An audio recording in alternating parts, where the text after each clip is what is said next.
Well, it's a great honor to be with among the biggest companies in the world, by far, I would say, and we're doing tremendous things. Our country is doing very well. You saw the numbers that got released today, yesterday. The deficits got way, way, way back at levels that nobody's ever seen before, setting records.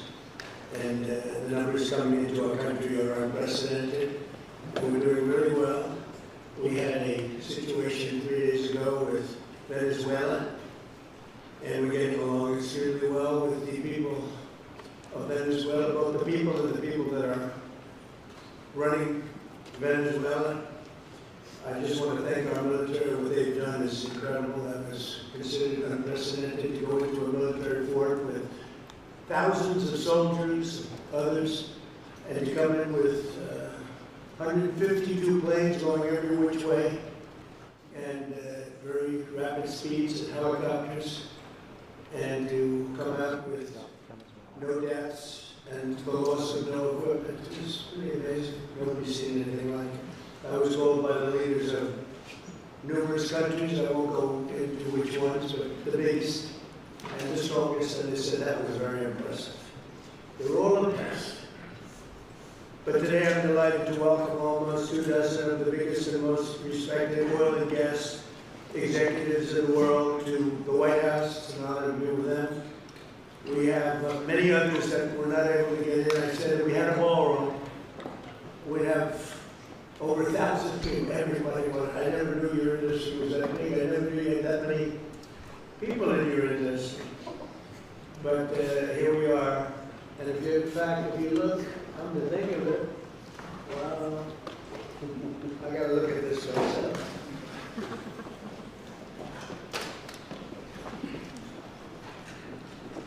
Wow. What a view. This is the door to the ballroom. What a job. Unusual time to look. But I think if the fake news would like to go back and take a look, you can. But you'll see a very big foundation. It's when we were ahead of schedule in the ballroom and under budget. It's going to be, I don't think there'll be anything like it in the world, actually. I think it's been the best we went from. This is, as you know, our biggest room, which we've seen 100 for dinner, maybe. If you're lucky. It'll be nice and tight. And the ballroom will seat many. And it'll also take care of the inauguration with bulletproof glass, storm-proof ceilings, and everything else, unfortunately, that today you need. So we're going to discuss how these great American companies can help rapidly rebuild Venezuela's dilapidated oil industry and bring millions of barrels of oil production to benefit the United States, the people of Venezuela, and the entire world. And yesterday, the number is 30 million barrels. I can't even, is that correct? No? 30 million barrels. Do you hear that, Peter? Of oil was given to us by Venezuela. That's a lot of oil. It's about $4 billion worth, and it's on its way to the United States right now. And we want to thank Venezuela for that. And we're working very well with them. Obviously, they wouldn't have been so generous, but they respect us. Again, they didn't respect us at all before. So that's money that goes to the United States. Some will go to Venezuela, and some will go to the oil companies, but not that, because that's already been extracted. So when you're not getting any of that, but when you start extracting, you'll get the biggest in the world. And we're going to be working with Venezuela. We're going to be making the decision as to which oil companies are going to go in, that we're going to allow to go in. We're going to deal with the companies. We'll probably do that today or very shortly thereafter. Chris and Doug. And we're dealing with the country, so we're empowered to make that deal. And you have total safety, total security. One of the reasons you couldn't go in is you had no guarantees, you had no security, but now you have total security. It's a whole different Venezuela, and Venezuela is going to be very successful. And the people of the United States are going to be big beneficiaries because we're going to be extracting, numbers of, in terms of oil, like a few people have ever seen, actually. So you're dealing with us directly, you're not dealing with Venezuela at all. We don't want you to deal with Venezuela. Let me thank Vice President J.D. Vance, who's doing a fantastic job. Secretary of State Marco Rubio, likewise, a fantastic job. I have good people. I like it better than my first group. But we had a great, despite that, we had a great first term. We had some great people there too. We had a great first term. We had the greatest economy in the history of our country in the first term, but this is blowing it away. And we haven't seen anything yet. Everyone's been shocked by the numbers, 5.4% GDP. And that's despite the fact that we were badly hurt by the Democrat shutdown. I wish they'd like to see if they could shut it down again. Secretary of the Interior Doug Burgum was fantastic. Secretary of Energy Chris Wright, recommended by Doug as being the greatest oil man anywhere in the world, because I wanted Doug for that job. Energy, and Doug said, no sir, there's a man named Chris Wright. I said, who the hell is Chris Wright? He said he's the most talented oil man anywhere in the world. I doubt you can get him, because typically oil men make a lot of money, and women. They make a lot of money, but Chris came. You took one of the greatest salary cuts probably in history, so. But he's a fantastic person, loves our country, and many other important members of this team. And I want to thank them for their efforts. As you know, last week the United States Armed Forces performed one of the most spectacular military operations in American history, apprehending the outlaw dictator Nicolas Maduro for his crimes against the United States, crimes for which he has now been indicted and is in federal court awaiting trial. And he killed many people, millions of people, actually, and allowed jails, prisons, mental institutions, insane asylums, drug dealers, drug addicts to pour into our country totally unchecked because of Sleepy Joe Biden's policy of open borders, the stupidest thing I've ever seen with getting them all out.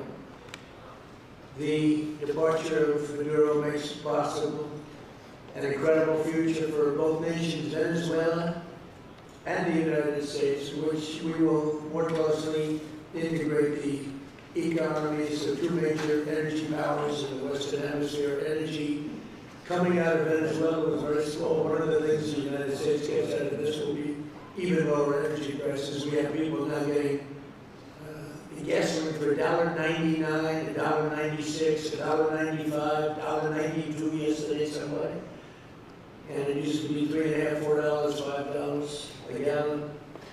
Think of that, $1.99. Decades ago, the United States built Venezuela's oil industry at tremendous expense with American skill, technology, know-how, and dollars. But those assets were stolen from us, and we had presidents who did nothing about it. This president is much different than your other presidents. They did nothing about it. They stole it. Some of the people in this room were a little bit younger when that happened, but not that much younger. It wasn't that long ago. But they stole our assets like we were babies, and the United States said absolutely nothing about it. So now we're doing everything about it. Now we're doing 500% about it, but it's a long time after the act took place. So they stole from us, and it was taken by socialists and communists at the time, and Venezuela was going bad, really bad. And as much oil as they have, they're producing almost nothing, which is just a system. So we're really, if you look at it, we're taking back what was taken from us.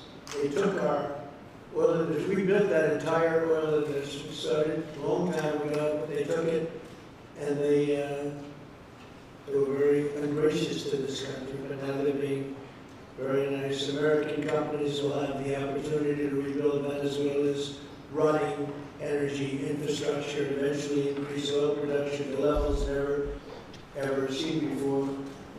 When you add Venezuela and the United States together, we have 55% of the oil in the world. The United States is #1. We have them drilling. Drill, baby, drill was my campaign, and Doug and Chris, I think we're setting records of drilling right now, taking oil without Venezuela. That's how we're getting the oil prices down. The plan is for them to spend, meaning our giant oil companies will be spending at least $100 billion of their money, not the government's money. They don't need government money. But they need government protection and need government security that when they spend all this money, it's going to be there so they get their money back and make a very nice return. The plan is for them to spend at least $100 million to rebuild the capacity and the infrastructure necessary.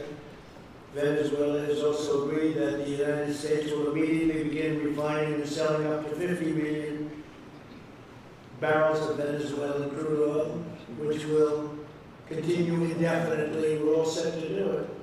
We have the refining capacity. It was actually based very much on the Venezuelan oil, which is a heavy oil, very good oil, great oil. It's fantastic for certain things like asphalt roads. Best there is in the world for asphalt roads. All of the companies here today are going to be treasury partners in bringing the nation of Venezuela back to life, restoring its economy, and generating great wealth for their companies and for their people, and also great wealth for the American people, and tremendous wealth for the companies that are going in. The companies that are going in, and if you don't want to go in, just let me know, because I got 25 people that aren't here today that are willing to take your place. So I just want to thank, these are people that I either know or know of by reading lots of business magazines and journals and papers. These are the greatest oil people anywhere in the world. Harold Tam, I see is here. Harold, you know, there's a story about Harold Tam that he can look at a piece of land, put a straw into the land, and oil pours out. Where some of you guys have to invest hundreds of millions of dollars to find that oil, so we can't let that story be true. But they say Harold puts a straw into the land, and oil comes gushing out. So you're not a big R&D person, are you? He's called instinct for oil. He's got other problems, but we won't talk about those problems. But he's been a great supporter of mine for a long time, haven't you, Harold? So congratulations. But we have, and I think Harold would agree, we have the greatest oil men and women anywhere in the world sitting in this room right now. And we have a lot of people that will be back to see us sometime next week. We're going to have another meeting for another group. But we're going to do this very quickly. We can have this done almost immediately. So I'd like to thank you all for being here. I'd like to invite Vice President Vance to say a few words, followed by Secretaries Rubio, Bergman, and Wright. And then we'll have a few words from representatives that are here to discuss their ideas, a couple of them. We have Chevron, which has been, where's Chevron? Down the end, far right. I think you have a better location. For all that. I used to call you and say, what the hell's going on with Venezuela?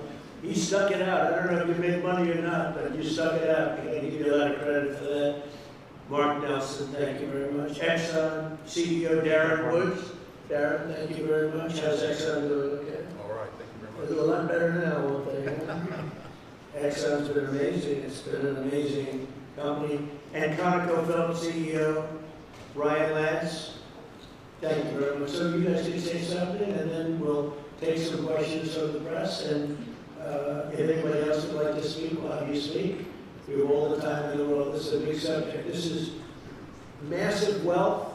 And more importantly than massive wealth, it leads to lower taxes and a lot of jobs for Americans and for Venezuelans, but for Americans in this case. And I just, again, appreciate you all being here. And I'd like to ask JD to say a few words, please. Thank you, Mr. President. Thanks to everybody for being here. You know, as a Marine Corps veteran for my entire lifetime, presidents, let's be honest, they were Democrats and Republicans, would send the American military to far-off places. They would get us involved in these endless quagmires. They would lose hundreds of thousands of American lives, and the American people would get nothing out of these misadventures. And now you have an American president who's empowered the American military to stop the flow of drugs into our country and to ensure that we, as opposed to our adversaries, control one of the great energy reserves that exist anywhere in the entire world. And he did it without losing a single American life in the process. It was an amazing operation. It's going to make our country richer. It's going to make our country more powerful. It's going to make our country safer. And it's going to lead to the decline, the further decline of drug overdose deaths in the United States of America. And an amazing thing, and I'm happy to be here to talk about how we can make it an even bigger and better operation for the American people. Thank you, sir. Thank you very much. Marco? Thank you, Mr. President. I think this is a reminder that everything this president does, everything President Trump does is with the American people in mind. It was not in the national interest or national security of the United States and of our people to have in our own hemisphere a country, not just with vast energy reserves, but controlled by an indicted narco trafficker who flooded our country with illegal immigration, including drug gang members, flooded our, openly cooperated with drug gangs, and by the way, opened up the stole the wealth of that country to fund a repressive regime and also benefit adversaries such as Iran. All of that is now changing. As part of this process, the first phase, of course, is the phase we're in now, which is the stabilization phase. We do not want to see destabilization in the country. We're working very cooperatively with the interim authorities there to provide a market for the sale of the wealth of Venezuela in such a way that benefits the people, both of the United States, but also the people of Venezuela. And as a reminder to everyone, the president announced this just 2 days ago. Every penny, everything they buy with the money that they're making from the oil now, Mr. President, will be bought from America. And that includes everything from equipment for the oil industry to food to medicine and everything in between. The second will be a phase of recovery, and then some of these phases will interlap, and that is to have a normal economy again where the money goes to the benefit of people, not the benefit of our adversaries or the benefit of elements in that country and around the world that are against our interests, at the same time as a process of reconciliation has to happen internally among the different sectors of society and politics and the like.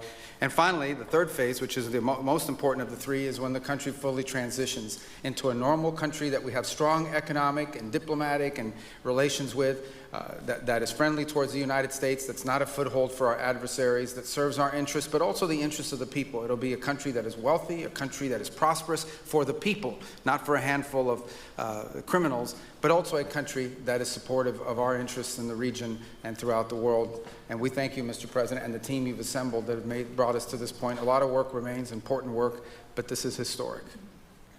Okay. Thank you very much. Doug?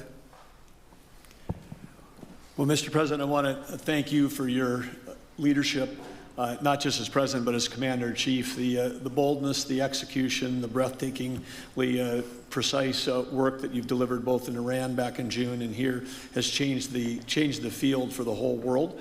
And you always ran about the idea of peace and prosperity. And in Venezuela, as you know, this was a playground for every bad actor in the world.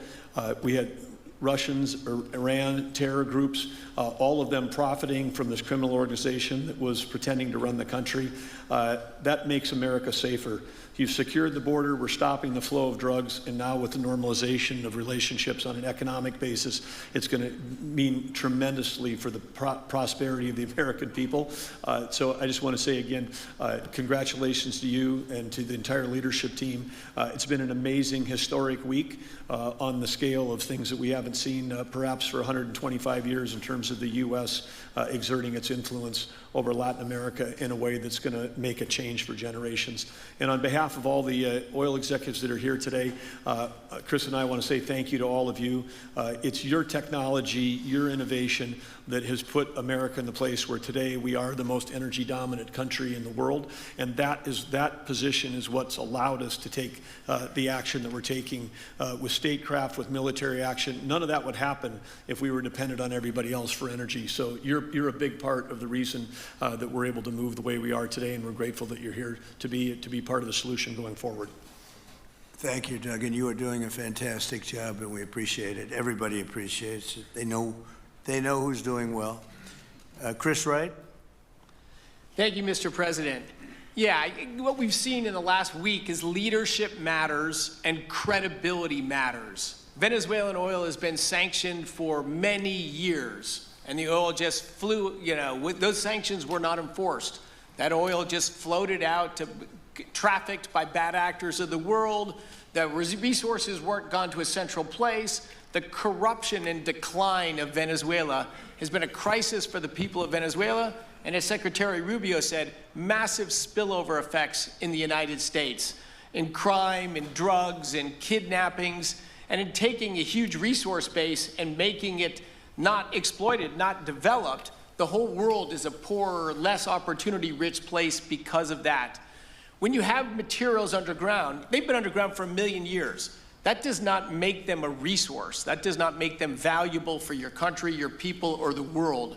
They only become a resource with technology, with capital, with rule of law, and a system of governance that encourages the harvesting of those resources to make the better world. And we see here the dramatic contrast between the United States, which may have less oil underground than Venezuela. We have 20 times the production of Venezuela, 20 times the impact of human betterment, massively better quality of living here in the United States. That was at risk under the last administration. We've seen a lot of attacks on the energy that makes the world go round. President Trump's election has removed those risks, has embraced reality about how the world is energized, and we are at record production of oil in the United States, record production in natural gas in the United States. We've seen a meaningful decline in gasoline prices, diesel prices, travel prices because of jet fuel. And now President Trump is taking the genius of a different way to try to solve a 25-year festering problem in Venezuela, that all the traditional things have not worked.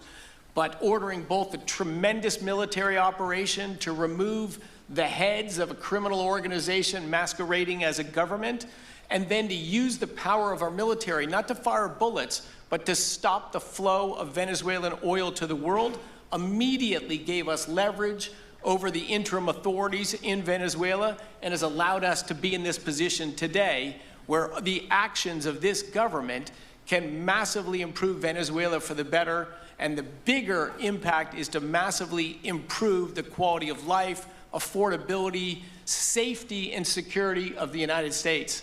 Very proud to be here.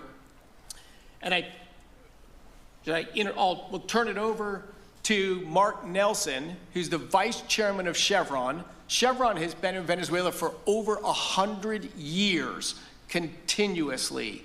Mike Wirth, the CEO, had a knee replacement recently. He's not here. Mark is a tremendous leader in our industry. Mike Wirth regrets he really wanted to be here, Mr. President. Right. Great guy. On his behalf, I have 3 very quick thank yous and an assurance I'd like to provide you all. The first thank you, Mr. President, is to you. It's thank you for convening this gathering. It's thank you for your leadership, and thank you for continuing to keep American energy domination in the forefront. So thank you for that. Thank you very much. The second thank you actually is to the cabinet. So Secretary Rubio, Secretary Burgum, Secretary Wright, your ability and commitment to continue to engage with the parties around the table to keep the world working is greatly appreciated. So thank you for that. And the final thank you actually would go to our Venezuelan employees of Chevron. They have been working tirelessly to operate safely, protect the environment in country, and their dedication and skill will help us in this next chapter. And finally, I'll close with the assurance. For more than a century, Chevron has been a part of Venezuela's past. We are certainly committed to its present, and we very much look forward as a proud American company to help it build a better future. And so, Mr. President, thank you for your leadership. You really suffered there. You stuck it out. A lot of people left. A lot of big companies left. Many of the people sitting at this table left because of the safety risk and other risks. But you stuck it out. I give you credit for that. Sometimes it was hard. I remember 6 months ago I told you to stay, just stay. Things are going to happen. You'll be very happy. I didn't know they were going to happen this fast or this conclusively. One thing I think everyone has to know is that if we didn't do this, China or Russia would have done it. And if China or Russia were a next-door neighbor, because essentially this is not around the other parts of the world so far away where you fly an airplane for 24 hours before you get there. This is sort of a next-door neighbor if you think about it. And I told China and I told Russia, we get along with you very well, we like you very much, we don't want you there, not going to be there. And if we didn't do this, China would have been there and Russia would have been there. Maybe they both would have been there together, but they're not going to be there now. One thing I will tell them, and I will tell you, that we are open for business. China can buy all the oil they want from us there or in the United States. Russia can get all the oil they need from us, and they do like oil, even though they produce a lot of it. But China and Russia and everybody else is able to go, and we'll be open for business almost immediately. I have a feeling the $100 million will be spent $100 billion will be spent very, very rapidly by these very big, powerful, and rich companies, and I think they're going to be able to rebuild the infrastructure. And I hope it's going to be brand new as opposed to a rehab, because I know the tremendous difference between the new and the not so new in your industry. The new is much more beautiful, much better in every way, and actually much smaller. It's like everything else, gets smaller and stronger. It's a combination of smaller, better, and stronger. So I hope you're going to build all brand new stuff, rip out the old crap that's been there for so many years, and do it the right way. You're going to be there a long time if we make a deal. If we make a deal, you're going to be there a long time. If we don't make a deal, you won't be there at all. It's, you know, sort of interesting. But again, China and Russia would have been there if we didn't do this. And the other thing people ask about the second wave, I don't think it's going to be necessary. We have an armada, a giant armada like nobody's ever seen in that part of the world. And it's stationed off the coast. And we are getting along so well with the people that are involved in representing Venezuela that I don't think we're going to have any, I don't think it's going to be necessary to do the second wave. We were planning on a second wave, but the first wave was so powerful and so good and so strong. And frankly, the people in the country, they did the right thing. They were smart. They did the right thing. They didn't want to go through a second wave. But we've got a tremendous number of the most powerful ships in the world right there. I don't think we're going to have to use that. I'm happy to say that. I don't think we're going to have to use that at all. If I could ask Chevron, you did a great job. I want to thank you. And ExxonMobil, if you would say a few words, and then followed by Conoco, great companies, massive companies, great companies. Exxon, please. Sure. Thank you, Mr. President. I appreciate the invitation and the opportunity, frankly, for the entire industry to show up and provide a perspective. Frankly, we've been kind of unresponsive to the press regarding Venezuela, but I guess today's the opportunity to address the press directly with respect to a number of questions that have been asked of ExxonMobil. First and foremost, obviously, is the interest that we have in Venezuela. And I think, you know, the way I would position that, I think one of the reasons why we see many of the industry players here is we're in a depletion business for a product that is in great demand and will be in demand for many, many, many decades to come. And as a depletion business, the biggest challenge we have is finding resources. There's an opportunity in Venezuela with all the resources there is we don't have that challenge of finding, we have the challenge of developing those resources. So I think it's in the best interest of these companies and frankly society as a whole for the industry to be interested in understanding what the opportunity here represents. I'll just share a philosophy that ExxonMobil has when we enter countries, because we do business all around the world in a number of different regimes. We take a very long-term perspective. The investments that we make span decades and decades, so we do not go into any opportunity with a short-term mindset. And there's a value proposition that we have to meet. It has to be a win-win-win proposition. Obviously, it has to be a win for the company and our shareholders and to generate a return for the investments that we make. It has to be a win for the government. The resources are an important source of revenue that helps support the people of the places that we do business. And it has to be a win for the people. We have to be wanted there and to be a good neighbor. And those three things ensure a stable, long-term platform for the large investments that we make for the long term. With respect to Venezuela in particular, we have a very long history in Venezuela. In fact, we first got into Venezuela back in the 1940s. We've had our assets seized there twice. And so you can imagine to re-enter a third time would require some pretty significant changes from what we've historically seen here and what is currently the state. If we look at the legal and commercial constructs and frameworks in place today in Venezuela, today it's uninvestable. And so significant changes have to be made to those commercial frameworks, the legal system. There has to be durable investment protections, and there has to be a change to the hydrocarbon laws in the country. we're confident that with this administration and President Trump working hand in hand with the Venezuelan government, that those changes can be put in place.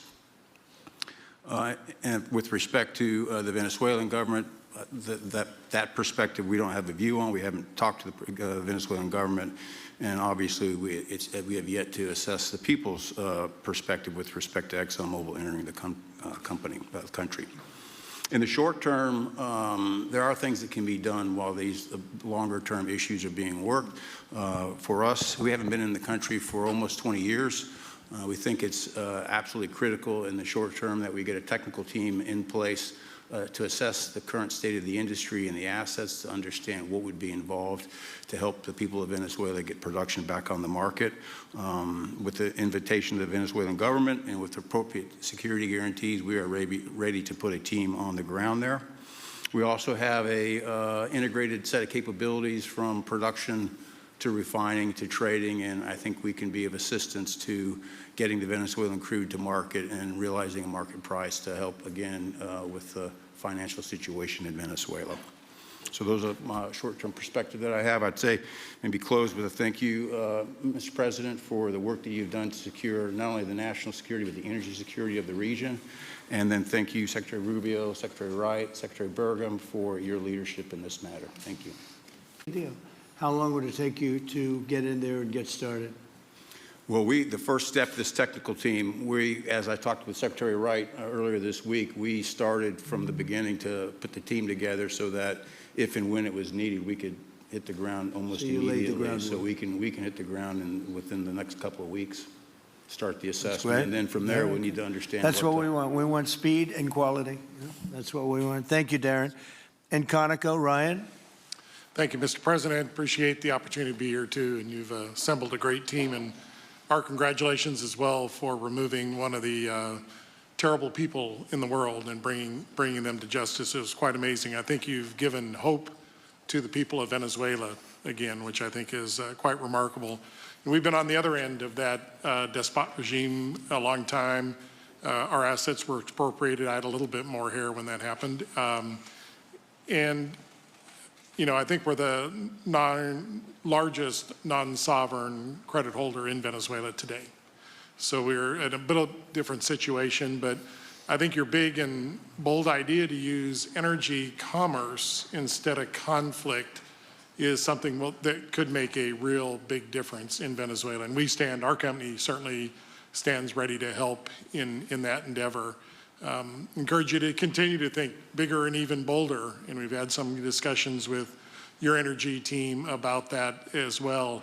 As we think about the other people that need to be in this room and in this discussion are the banks, and including probably the Exim Bank, as we think about how the debt needs to be restructured and the financing to deliver the billions of dollars that are required to restore their energy infrastructure. And I think as we think that big and bold, we need to be also thinking about even restructuring the entire Venezuelan energy system, including PDVSA. And I think if we can do that and think bold, there's an opportunity to be quick, fast, and restore the quality of what's happened in Venezuela, or what's been lost in Venezuela over the course of the last 25 years. So thank you for this opportunity. Well, thank you very much, and you'll get a lot of your money back. We're going to start with an even plate, though. We're not going to look at what people lost in the past, because that was their fault. That was a different president. You're going to make a lot of money, but we're not going to go back. You left a lot of money behind, I guess, huh? What number? 12 billion. How much? 12 billion? Well, it's a good write-off. It's already been written off. It's been written. All right, thank you. You'll make it back one way or the other. You're all going to do very well. I think really very well. Marco just gave me a note. Go back to Chevron. They want to discuss something. Go ahead. I'm going back to Chevron, Marco. Thank you, Marco. Was there a question, Mr. President? Yes, go ahead, Marco. What are you saying here? Mark, if you can update us on operations in the ground and with the appropriate approvals, what you might be able to achieve in the next 12 to 18 months, give us a little view from the ground. You bet, you bet. So today Chevron has 3,000 employees in 4 different joint ventures in Venezuela today. And over the past 5 to 7 years, they've taken production from about 40,000 barrels a day to 240,000 barrels a day, essentially getting those facilities and that equipment up to standards that would be something that people in the room would be more accustomed to. Given the work we've done with Secretary Wright and Secretary Burgum and even Secretary Bessent, I think we have a path forward here very shortly to be able to increase our liftings from those joint ventures 100%, essentially effective immediately. We are also able to increase our production within our own disciplined investment schemes by about 50% just in the next 18 to 24 months. And that's just leveraging what's on the ground. So to Secretary Rubio's comments about phase 1, this is taking the momentum of improvements we've already made there locally and building on those and creating more momentum for the people of Venezuela.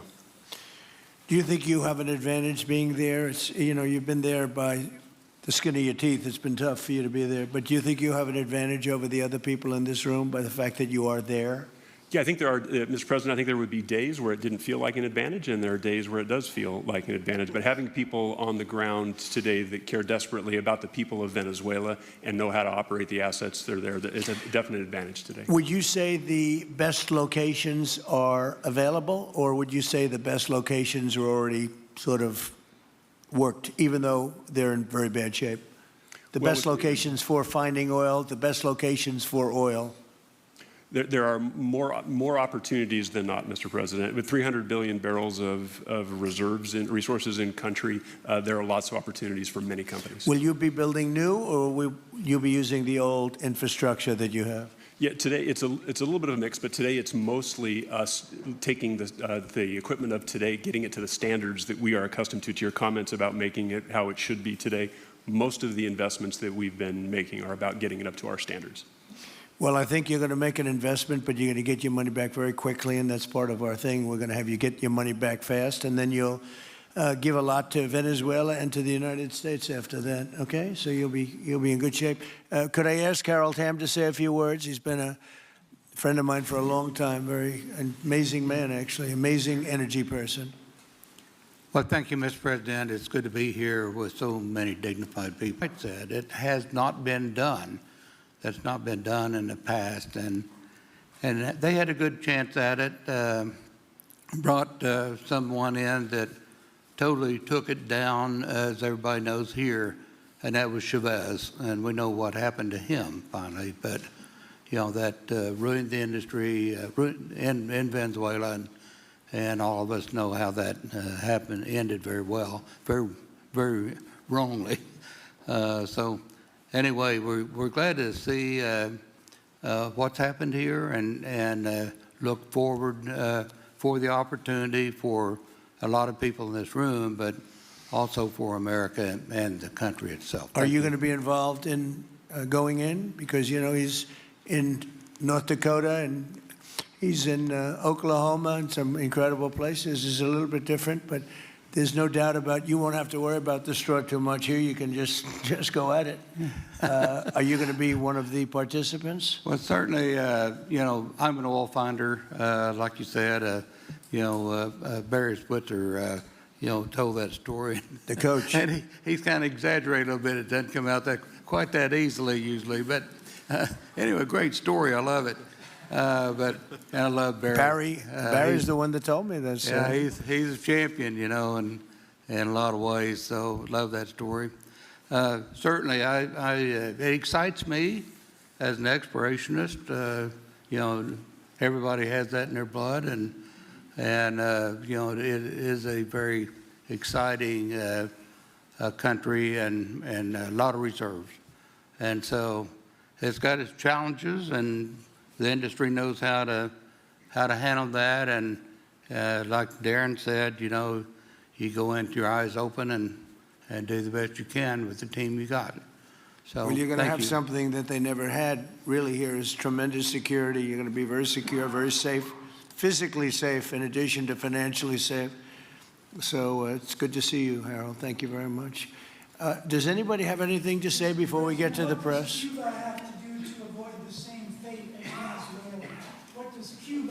Well, Cuba's in bad shape. Cuba relied on Venezuela for oil and for money, and nobody really knows what's going to happen with Cuba. They're doing very poorly. They're really third world all the way, and we have a lot of great Cuban Americans, and I would say Marco fits very solidly into that category. And I might ask you to say a few words about, we were discussing it before, Cuba is a very different, they don't have energy, they don't have oil, but they would live off of the oil from Venezuela, and what they do have is very strong people and very powerful people militarily, and they would protect the people running Venezuela, and they would take in a lot of money from Venezuela. Now they don't have that. They won't be taking in any money. So, Marco, what do you think? Well, I mean, the fundamental problem in Cuba is that it's run by incompetent people that don't know what an economy looks like, much less a functioning one. They've made a choice, and that is they would rather have political control over their people than they would to have an economy that functions. And they've gotten away with it for 60-something years because they've had donors, the Soviet Union, and now most recently Venezuela. But that's now gone. So the people in control in Cuba have a choice to make. They can either have a real country with a real economy where their people can prosper, or they can continue with their failing dictatorship that's going to lead to systemic and societal collapse. So it's a very stark and dramatic choice, and it's one we hope to make the right one. We don't have an interest in a destabilized Cuba, but that would be their fault because they refuse to allow the people of Cuba to have either economic or political freedom for that matter. And you have a lot of people in this country that want to go back to Cuba and help Cuba. A lot of people have left, they came in penniless, they didn't have anything, and they've become very rich people in our country, and they want to very much go back and help Cuba. So that's something that Cuba has that a lot of other places don't have. Peter? President Trump, thank you. I do want to ask you about Minnesota, but first, just more on topic. President Zelensky said that he was watching with the rest of the world as you made this order to go and capture Nicolas Maduro. And he said, if that's how it works with dictators, then the United States knows what to do next. Sounds like he wants you to go and capture Vladimir Putin. Would you ever order a mission to go and capture Vladimir Putin? Well, I don't think it's going to be necessary. I think we're going to have I've always had a great relationship with him. I'm very disappointed. I settled 8 wars. I thought this would be in the middle of the pack or maybe one of the easier ones. And I don't know if you know, Peter, the last month, they lost 31,000 people, many of them Russian soldiers, and the Russian economy is doing poorly. I think we're going to end up getting it settled. I wish we could have done it quicker because a lot of people are dying, and mostly soldiers. They get hit in Kiev and they get hit a little bit here and there, and people are dying there too. But largely, it's the soldier population.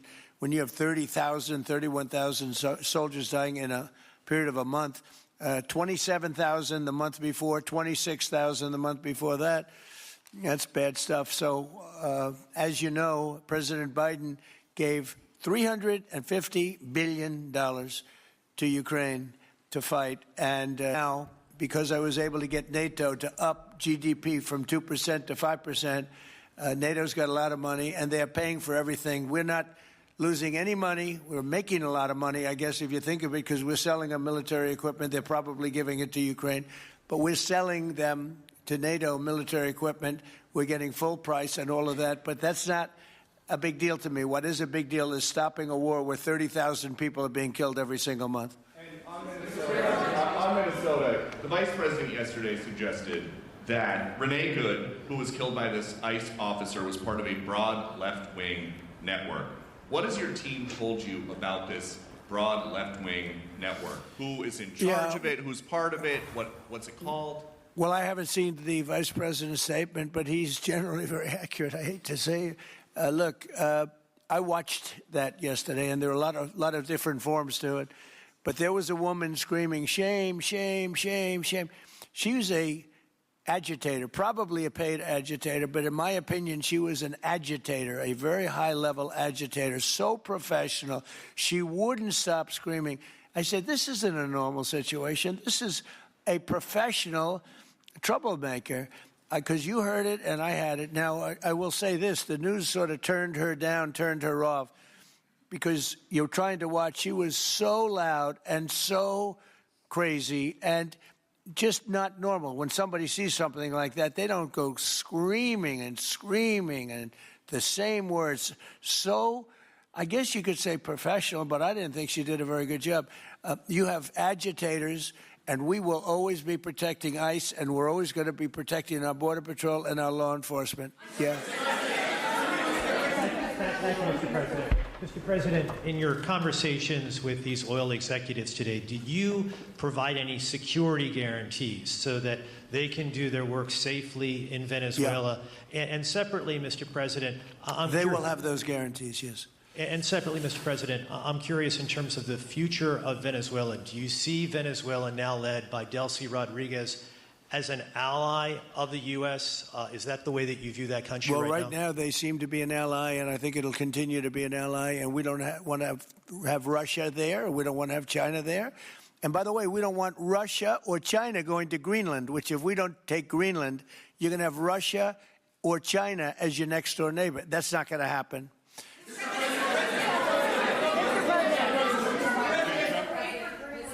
The white... Mr. President, thank you. You just said that these companies would have security guarantees if they go in on the ground in Venezuela. They will have. And what is your plan there actually for these companies and those Americans who are going to be on the ground working for these companies? Well, there are going to be Americans. I assume they're going to be using a lot of Americans, but they're going to be using a lot of people from Venezuela and other places, I would imagine. But I would think that mostly they'll be using Venezuelan workers. They have a lot of great workers. They have a very high unemployment rate, and they have workers that are very familiar with taking oil out of the ground. Yeah. How long do you think the Ayatollah will be in power after what we've seen play out on the ground there? When is the U.S. going to get involved now that reports of protesters being killed on the ground? So Iran's in big trouble. It looks to me that the people are taking over certain cities that nobody thought were really possible just a few weeks ago. We're watching the situation very carefully. I've made the statement very strongly that if they start killing people like they have in the past, we will get involved. We'll be hitting them very hard where it hurts. And that doesn't mean boots on the ground, but it means hitting them very, very hard where it hurts. So we don't want that to happen. There have been cases like this where President Obama totally backed down. But this is something pretty incredible that's happening in Iran. It's an amazing thing to watch. They've done a bad job. They've treated their people very badly, and now they're being paid back. So let's see what happens. We're watching it. We're watching it very closely. Go ahead, please. Yes, go ahead. Thank you so much, Mr. President. Do you have any comments in reaction to the recent attacks by the Syrian government alignment groups against U.S.-backed Kurdish forces in Aleppo, Syria, which killed dozens of civilians and displacing many families? Does your administration bring peace between the Kurds and the Syrian government? I want to see peace, yes, I do. The Kurds and the Syrian government, we get along with both, as you know very well.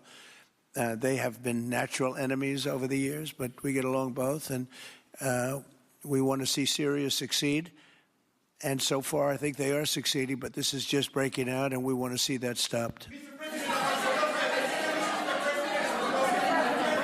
Go ahead, please. You're meeting with the President of Colombia, Gustavo Petro, in a few weeks. Do you hope this meeting with Gustavo Petro marks a new chapter, a new beginning in the benefit of the U.S. and Colombia relations? What country? Colombia, with the President of Colombia, Gustavo Petro. I had a very good talk with him yesterday, and he's been very hostile to us and to the nation and to me, called me a dictator and lots of other things. Called Biden some terrible names, far worse than he called me. But he called yesterday through people, and he wants to meet, and that's fine with me. I've made up with people also, So we're going to have a meeting with him. We had a very good conversation. The people of Colombia are incredible people. Mark, I'm not sure. I think I like Colombia, the country, better. If you want to know the truth, the people are. The people, hold it. The people are great people. I look forward to meeting with them. We're going to meet in the very near future. Would you meet the interim president of Venezuela here in the White House? Would you greet her to discuss the fate of the oil? Yeah, well, I'm going to meet a lot of people, and we're going to meet, we meet a lot of people. When you end 8 wars, you get to know a lot of people, and I think it's very important. As an example, we have over $18 trillion. Think of that, $18 trillion coming into our country. A lot of that's coming in from foreign countries like Saudi Arabia and Qatar and UAE and others. And I get to meet a lot of people, but I will be meeting with various representatives of Venezuela, probably pretty soon. We haven't set that up. But the relationship that we have with the people that are currently running Venezuela is very good. We also have a young lady that received the Nobel Peace Prize. She's going to come in and pay her regards to our country, really, to me, but, I'm a representative of the country, nothing else. And she's coming in sometime next week, I think Tuesday or Wednesday, and we'll see how that is. But no, we're dealing with the people from Venezuela. We're dealing with them very well. I think they've been very smart in the way they've dealt with us, frankly, because that whole place could have been obliterated with one more strike, and we didn't want to do that. Thank you so much. I have a question for you on Minneapolis, but on Venezuela and your meeting with Machado next week. If she gives you her Nobel Peace Prize, will that change your view about her running that country?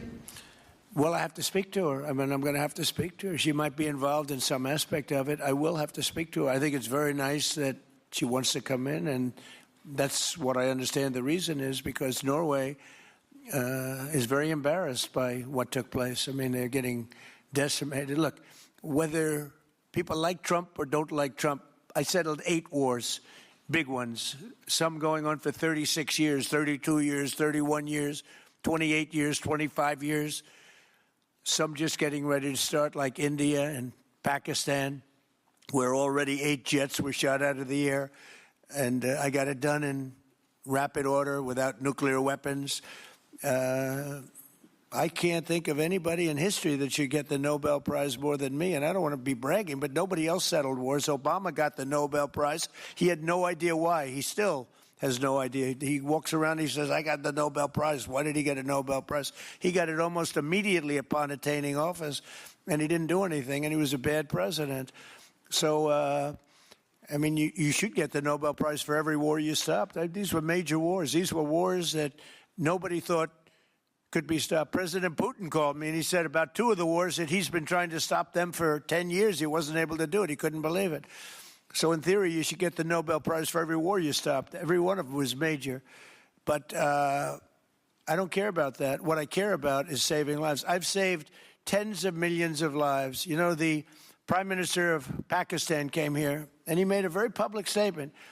He said that President Trump saved minimum 10 million lives having to do with Pakistan and India, and that was going to be raging. So, but I'm honored that she's coming here. I look forward to meeting her, yes. And on Minneapolis, I have a follow-up.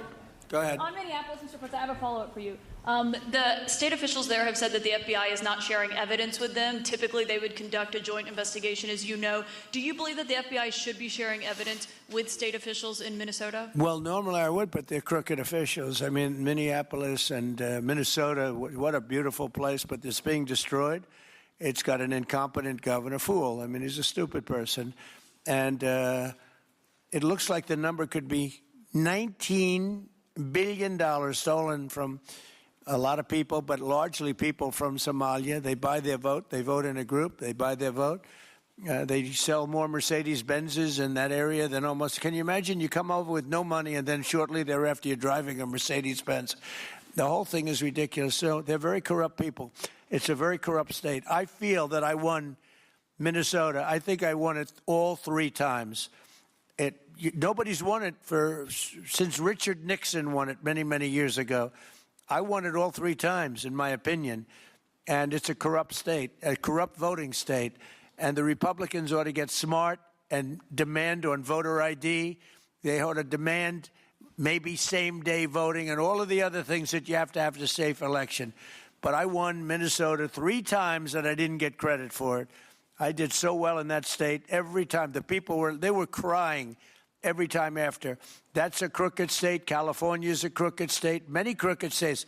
We have a very, very dishonest voting system. The last time I won, 24, the one that just took place, I won because it was too big to rig. You couldn't rig it. It was too big. But I won the state of Minnesota. It's a corrupt voting system with an incompetent governor, a very incompetent governor. And by the way, he's a very corrupt governor, too. Go ahead. I have a question on Iran, but first, very quickly on Venezuela. How do you provide total security guarantees to these companies without putting U.S. boots on the ground? Well, we're going to work with the Venezuelan leaders and people, and we're going to have a very safe group, and they're going to also bring over some security with them. You know, these are not babies. These are people that drill oil in some pretty... These are tough people. They go into areas that you wouldn't want to go. They go into areas that if they invited me, I'd say, no thanks, I'll see you back in Palm Beach. No, this is a tough group of people. They know how to do it. But we are, in addition to that, we'll have very good security for them. We're going to make sure there's very, very good security. And I think the people of Venezuela are going to give you very good security. You know, the people, now I'm not talking even leadership, the people of Venezuela are going wild over this. They named a street after President Trump. What do? You attack a country and they name a street? That's never happened before, although I heard that's also taking place in Iran. They named a street, the protesters. I just hope, you know, just God bless them. I just hope the protesters in Iran are going to be safe, because it's a very dangerous place right now. And again, I tell the Iranian leaders, you better not start shooting, because we'll start shooting too. With your glasses, sir, go ahead, please. Hold it. Next to you. Yes, glasses. The gentleman with the glasses. All right, thank you, Mr. President. With those very big glasses, actually. Yeah, Ferrari, actually. Mr. President, I have two questions. What do you want the European Union to do in Ukraine? The European leaders seem pretty divided on Ukraine. And then, if you can reiterate this straight message that you have to the Iranian leader, to Khomeini, the message that you have. You're talking about Iran? Iran, yeah. What the do first I one want is on Iran Europe. to do? I'm sorry? Where are you from? Italy. Oh, nice place. Yeah. Okay. The first question So is what on are you Europe. asking about Iran for? Well, if you can answer about Europe and what you think the Europeans should do on Ukraine, and then a message. Well, look, Europe has been doing so much for Ukraine, but it hasn't been enough. And obviously that I would say that President Putin is not afraid of Europe. He's afraid of the United States of America, as led by me. There's no fear of Europe. You know, Europe's fallen behind, and Europe, and JD said it very strongly. I don't know, he took a lot of heat, but I didn't give him any heat. Europe is a different place. Europe is changing. Europe has got to get its act together. I love Europe. I guess I came from Europe, essentially.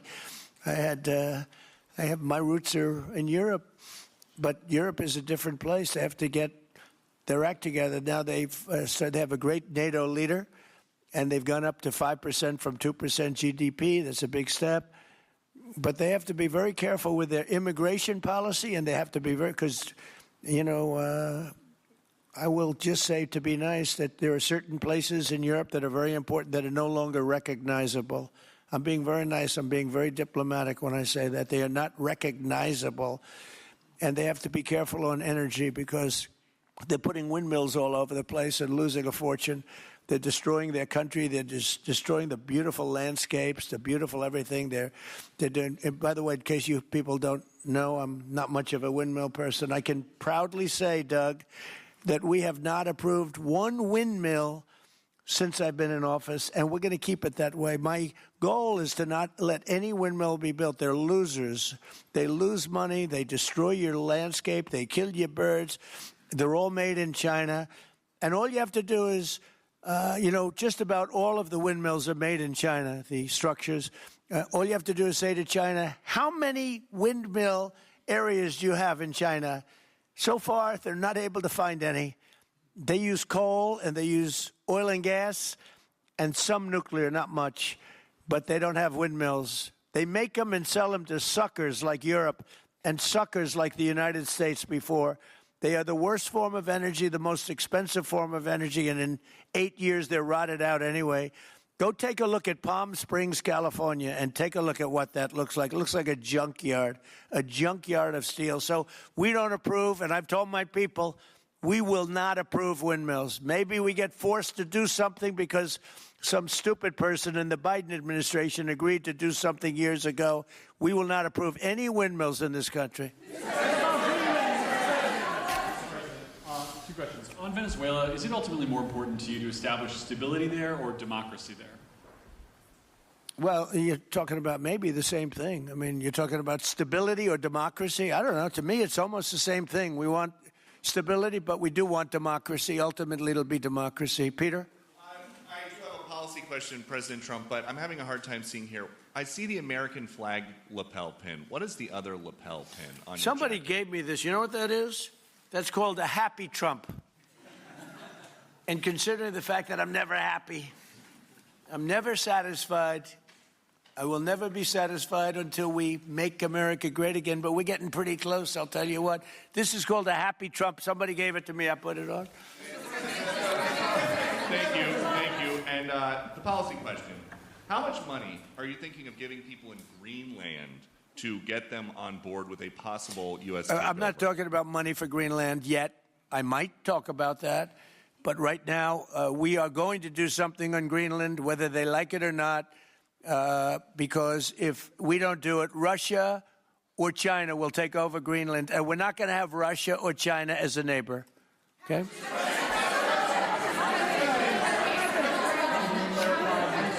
I would like to. And by the way, I'm a fan of Denmark too. I have to tell you, and they've been very nice to me. I'm a big fan, but the fact that they had a boat land there 500 years ago doesn't mean that they own the land. I'm sure we had lots of boats go there also, but we need that because if you take a look outside of Greenland right now, there are Russian destroyers, there are Chinese destroyers and bigger, there are Russian submarines all over the place. We're not going to have Russia or China occupy Greenland, and that's what they're going to do if we don't. So we're going to be doing something with Greenland, either the nice way or the more difficult way. Please, go ahead, ma'am. Mr. President, why is it so important to you to own it when you have a military presence there, which you could expand to affect the security? Because when we own it, we defend it. You don't defend leases the same way. You have to own it. And, with a nation, look at what happened with Obama, with that horrible deal they made with Iran. It was a short-term deal. It was like a 9-year deal. Countries can't make 9-year deals or even 100-year deals. Countries have to have ownership. And you defend ownership, you don't defend leases. And we'll have to defend Greenland. If we don't do it, China or Russia will. It's not going to happen. We are not going to have, and I like China, I like Russia, I love the people of China, I love the people of Russia. I get along very well with President Putin, but I'm very disappointed in him. I get along very well with President Xi. I'm going to go over to China in April, but I don't want them as a neighbor in Greenland. Not going to happen. And by the way, and NATO's got to understand that. I'm all for NATO. I saved NATO. If it weren't for me, you wouldn't have a NATO right now. But we're not going to allow Russia or China to occupy Greenland, and that's what's going to happen if we don't. Go ahead. On the economic report that came out today, Mr. President, one, can you respond to that? And two, it was an amazing report. The most amazing thing is government jobs are way down. And yet the unemployment or the employment numbers are very good. We've gotten rid of tremendous numbers of federal government jobs. Nobody's ever seen anything like it. And yet the employment numbers are very good. They're really getting better. But now we have all those people to work in the private sector for a lot more money. I think that's one of the very big things. The other thing is at 5.4%. And remember, this is after we had a shutdown. And that shutdown had an impact because the concept of the shutdown, even though it's before, people knew we were going to be shutting down. A lot of bad things happened. And by the way, on January 30th, you may have another shutdown. We'll see what happens. But I think the numbers, Caitlin, were really amazing. Look, to think about 5.4%, nobody thought that. They thought it was going to be 2%. And you know what it is? It's tariffs. And it's also November 5th. We had a great election. A great election. Our country was dead 1.5 years ago, and now we have the hottest country anywhere in the world. And I hope you guys were impressed. 5.4%, and we haven't even really transitioned yet. There's no reason it can't be much, much higher than that. Yeah.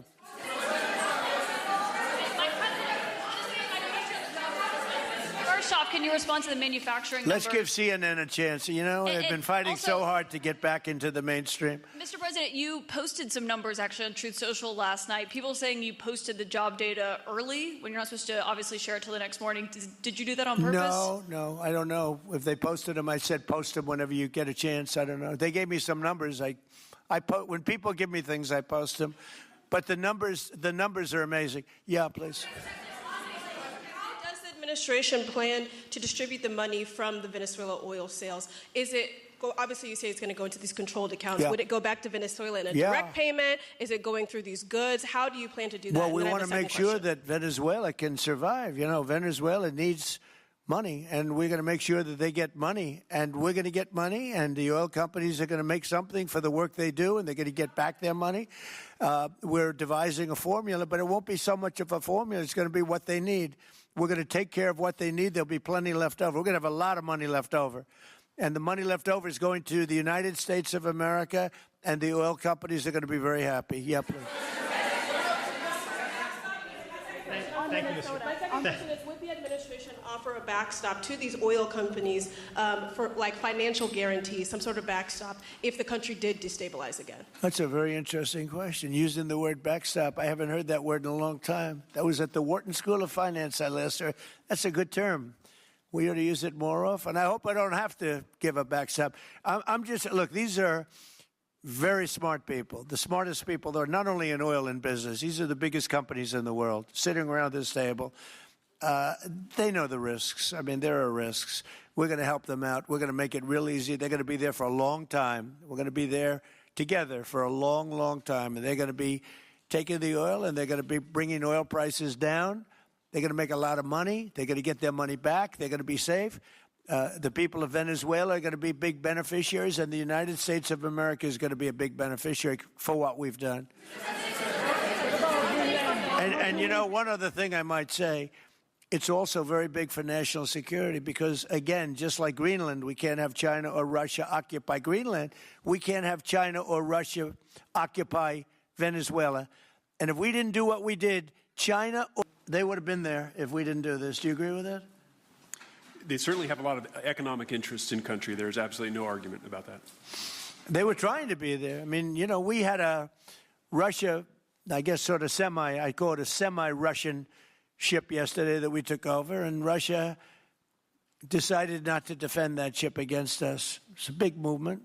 The ship was loaded up with oil, and we took the oil, and it came out of that port.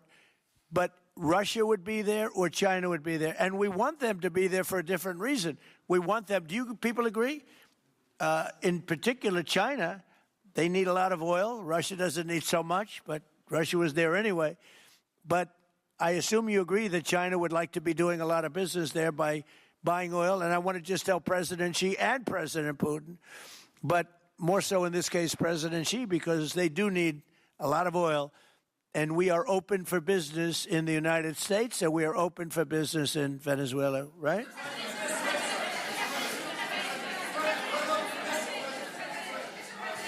Go ahead, sure. Mr. President, You know, what is your I could take questions from these people all day long. You know, they're sitting here, and generally they're very rich, very powerful, but nobody gives a damn about them. It's a sad thing. You have all that money, all that power, and look at all these crazy questions. We could do this all day long and they wouldn't be satisfied. I have a question on today's meeting, Mr. President. We'll take a few more, though. I have a question on today's meeting, Mr. President. Let me ask you more importantly, do you have any questions from the biggest? Yes, sure. Hold it. Do you have any questions for the biggest people on earth, the biggest business people, the biggest companies anywhere on earth? Do you have any questions for these people? No, do you have a question for them? Yes, but have Go you ahead, heard go from ahead, ask any of them. the companies in the room that they are committed to rebuilding the oil infrastructure in Venezuela? And for the executives in the room, what do you need from the administration in order to invest? That's a good question. Do you want to go and answer that question? Yeah, Exxon, small company. I'll refer you back to the statements I made before. There are a number of legal and commercial frameworks that would have to be established to even understand what kind of returns that we'd get on the investments. So I think all the investments and the opportunity sets, I think everyone sitting around this table would have the opportunity and the know-how and the capability to make the investments. The questions will ultimately be how durable are the protections from a financial standpoint, what do the returns look like, what are the commercial arrangements, the legal frameworks, all those things have to be put in place in order to make a decision to understand what your return would be over the next several decades that these $1 billion investments would be made on. You know, could I do this? Because we have again, the biggest people on the planet Earth around this table, biggest companies in the world, I'd like to just ask them to introduce themselves. We'll start from this end and go around to here. And if you have anything to quickly say, we can do that. But you want to just start right over here? These two guys, we'll leave them out because they're with us. Please. Thank you, President Trump. John Addison at Vitol. We're here to ensure that you are going to be able to move all of this oil all around the world at the best price possible so that the influence that you have over the Venezuelans will ensure that you get what you want. Thank you. Thank you. Good point. Thank you, Mr. President. Ryan Sheffield of Formentera. My grandfather, Hugh Sheffield, was president of ARCO, Venezuela. Right. Thank you for what you did. Do you like what we're doing? There's a lot of shale there, a lot of upside. He would be very happy looking down. He'd be very proud of you right now, right? Yes, sir. Good. Thank you. Mr. President, Luis Rodriguez. I'm probably the only Venezuelan American sitting on around this table. I want to personally thank you for the courage of your actions over the last couple of weeks. I think I speak, and I speak of Venezuela in general in saying there's optimism. You've brought optimism to the table, and if the conditions are met, the opportunity is absolutely immense. I agree with that. That's true. Thank you. Well said, too. It's immense. This is a tremendous opportunity. Thank you. Richard Holton from Trafigura. We're working with your administration, Mr. President, to bring that Venezuelan oil to the United States. Our first vessel should load in the next week. Great. Good job. Thank you. I think the reason that most of us are here and thinking about the future is because we trust you initially to set this program up that will work and guarantee that this can be done. And there's a huge investment that needs to be done. We've all agreed on that. And certainly we need time to see that through. So thank you for what you've done. Thank you very much. Thank you. Mr. President, I'm Lane Riggs, CEO of Valero Energy, and we're one of those companies that refineries in the U.S. are uniquely configured to run Venezuelan oil, and we're more than happy as this opportunity expands for us to further invest in our refineries to produce more of it. And you're very much set up for the heavy oil, right? Yes, sir. That's great. That's great. We're ready for it. Thank you, Mr. President. Thank you for having us here. Thank you. And thank you for opening the door to a better Venezuela. We are a Spanish company, but we are fully committed to invest here in the States. We have invested over the last 15 years in Pennsylvania, in the Gulf of America, in Texas, and in Alaska with the discovery of Pikka that is going to have the first oil this quarter and is going to change, is going to reverse the declining history of that great state of Alaska. We are in Venezuela, Mr. President, with our partners of Eni. We produce the gas that guarantees the stability of a half of the grid power in Venezuela. So we are committed with this stability, and on top of that, we are on the ground, we have people, we have facilities, we have technical capabilities, and I take your point, Mr. President. We are ready to invest more in Venezuela. Today, we are producing 45,000 barrels a day gross of oil, and we are ready to multiply by 3 this figure in coming 2-3 years, investing hard in the country, following your recommendation, if you allow us, of course, and in the framework, commercial and legal framework that could allow this growth. So thank you, Mr. President. Thank you. Great job you've done. Thank you. Mr. President, thank you for having me. Matt Sheehy, I'm with Tallgrass Energy. We are an infrastructure business, so whether it's oil, gas, CO2, we move that around. So most of my customers are sitting around the table and happy to lend our expertise to what's going on in Venezuela to support the people. And obviously infrastructure is going to be critical to see it repaired. Thank you. Thank you. Mr. President, thank you. An honor to be here. Marianne Mannon, Marathon Petroleum. We are one of the largest U.S. refiners. On behalf of the men and women of Marathon Petroleum and of our industry, thank you and the administration for what you're doing for U.S. energy independence. We have the ability and the capability of our assets to process Venezuelan crude, and the people of Marathon Petroleum stand ready to do so. Do we need more refineries in our country? In the U.S., probably Yes. not. We have sufficient capacity. That's amazing. A lot of it was approved during my first term. We were getting you approvals that nobody could have gotten in Louisiana and other places, and they got built. Before that, it was a disaster. We didn't have the refineries. Now we do because of the first term. Please. Darren Woods, ExxonMobil. Okay, we'll go over here. Thank you, Mr. President. Jeff Hildebrand, founder and chairman of Hillcorp Energy, one of the largest private energy companies in America. Who's bigger, you or Harold?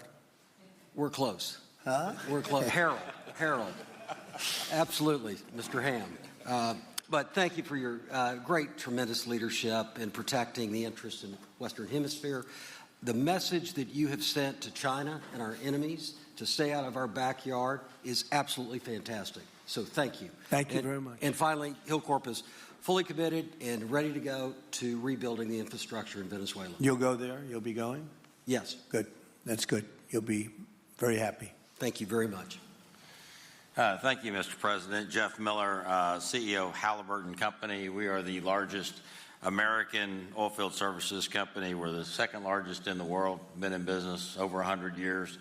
Started operations in Venezuela in 1938. Long time in Venezuela. I personally lived there for 4 years and raised my kids there. So quite familiar with Venezuela, and just couldn't express gratitude more so for the opportunity to return to Venezuela under the stability that I know that this team and your team are able to deliver. And so When did you leave? Huh? When did you leave Venezuela? As a company, we left under the sanctions in 2019. So we had intended to stay, and then when the sanctions went into place, we were required to leave. But very much interested in returning. Have 600 Venezuelans with Halliburton today, all around the world. Look forward to putting them back to work. Great job. Great Thank job. you. You'll be back. Please.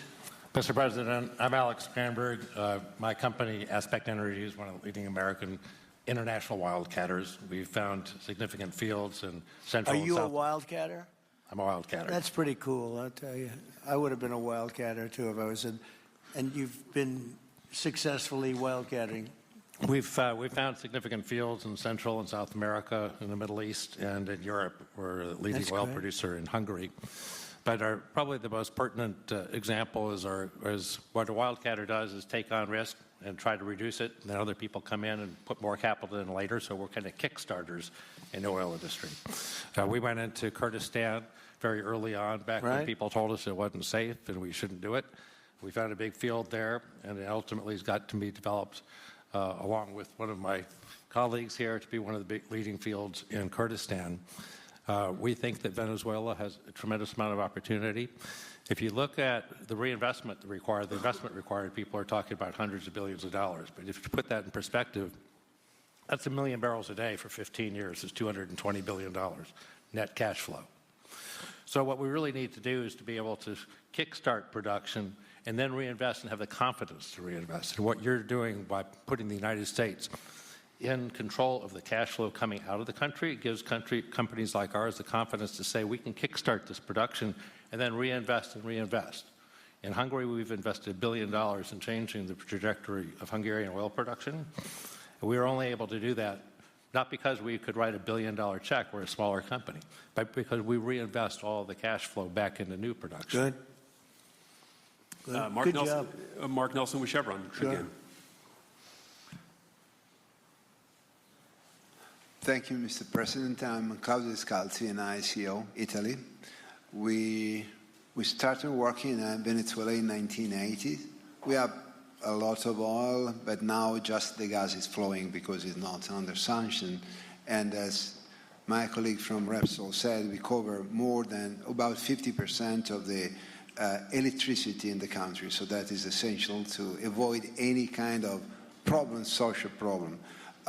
We own about 4 billion barrels of reserves, so a huge amount in the Orinoco Belt and in central Venezuela. We have now in the country 500 people, most Venezuelan, and we are ready to invest. Clearly, we are ready to invest. We thank you for the big efforts and the efficiency of your action. And we are here. And we are here to work together with the U.S. We are also a big investor in the U.S. So I know that. we thank you again, and we are there. And we are also ready to join with American companies in our assets to develop and go faster with good investors and good know-how from the U.S. company. Yeah. Thank you. You've done a great job. Thank you very much. Mr. President, Ross Perot, good to see you again. I'm chairman of Hillwood and HKN Energy. Been in the energy business 45 years, and we have been working with your team quite a bit. We have been in Kurdistan now for 19 years, along with Alex, and built a very good business. But now with your team, we're looking in Syria, we're now in Libya, and so we are very excited to look at Venezuela with you and your group, and look forward to continuing to build this great industry. Thank you very much. Thank you. Mr. President, thank you for having us here today. Wael Salwan from Shell. Of course, we have a huge presence here in the U.S., in the Gulf, as well as in Pennsylvania with the petrochemical facility, which I think we had the opportunity to host you at, as well as being one of the largest LNG off-takers of American LNG. We have been in Venezuela for a very long time. We actually drilled in 1914 the first well that discovered oil in Venezuela, and on the back of which the entire energy industry was established in Venezuela. When we left in the 1970s because of nationalization, we had 1 million barrels per day of production. But we have kept boots on the ground in Venezuela all this time, and we now have a few $1 billion worth of opportunities to invest in, subject to OFAC approval. So we are ready to go and looking forward to the investments in support of the Venezuelan people. That's great. Thank you very much. Thank you, Mr. President. Ben Marshall, the America's CEO for Vitol. Alongside Trafigura, we're very thankful to have worked with the government and the Venezuelans to be able to bring the crude oil to market at a market price as quickly as we can to help stabilize the country. Thank you. Thank you. Brian Lance, ConocoPhillips. I'll defer to my colleagues. Thank you, Mr. President. Olivier Lepoche, CEO of SLB, or formerly known as Schlumberger, the largest global oilfield services. We have been in Venezuela since 1930, and we still operate. We operate today on the ground with and in support of Chevron. We have ability to scale. We have 1,100 Venezuelans in the company, 2,000 additional that are calling us to go back to country and to go back to work. We're able to mobilize in the last 18 months 2 rigs and deliver 50 wells with success. So we're here. We have knowledge of the subsurface like nobody else has. We have boots on the ground, capacity on the ground, $700 million of equipment value on the ground in Venezuela, ready to mobilize for all of our partners, customers. So we are ready to scale fast, and we really want to thank the administration, Secretary Wright, Secretary Bergen, for the effort they are supporting and giving us to be successful on behalf of the Venezuelan oil and gas industry. Thank you very much. Thank you very much. Well, check this out. They say the very best for last. And I don't have that sexy accent like this guy next to me here.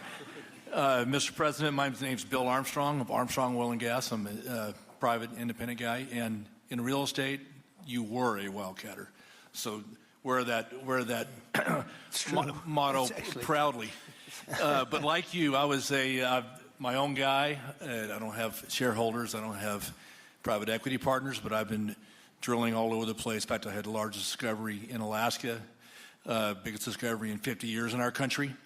I now control 8 million acres adjacent to Venezuela, so I'm already heavily invested in the area.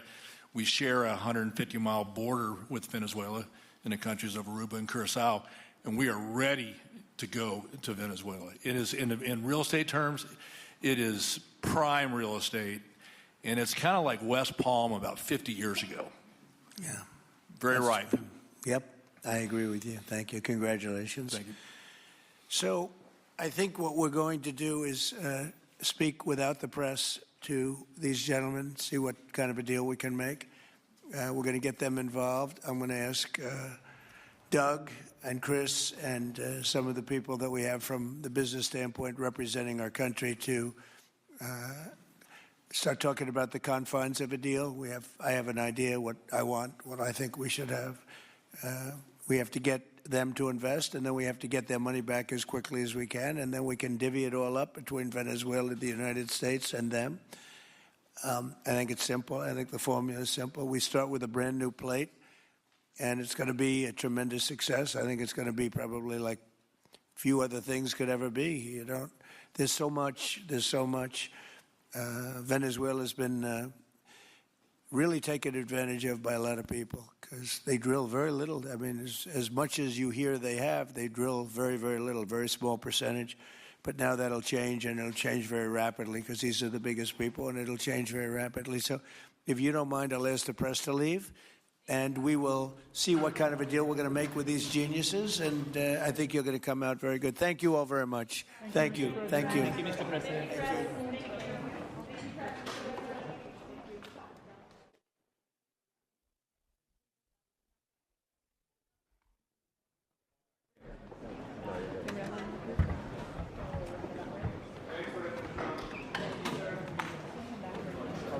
Mr. President, I'm going to ask you if you would ask them to raise their hand if they would be going to Venezuela.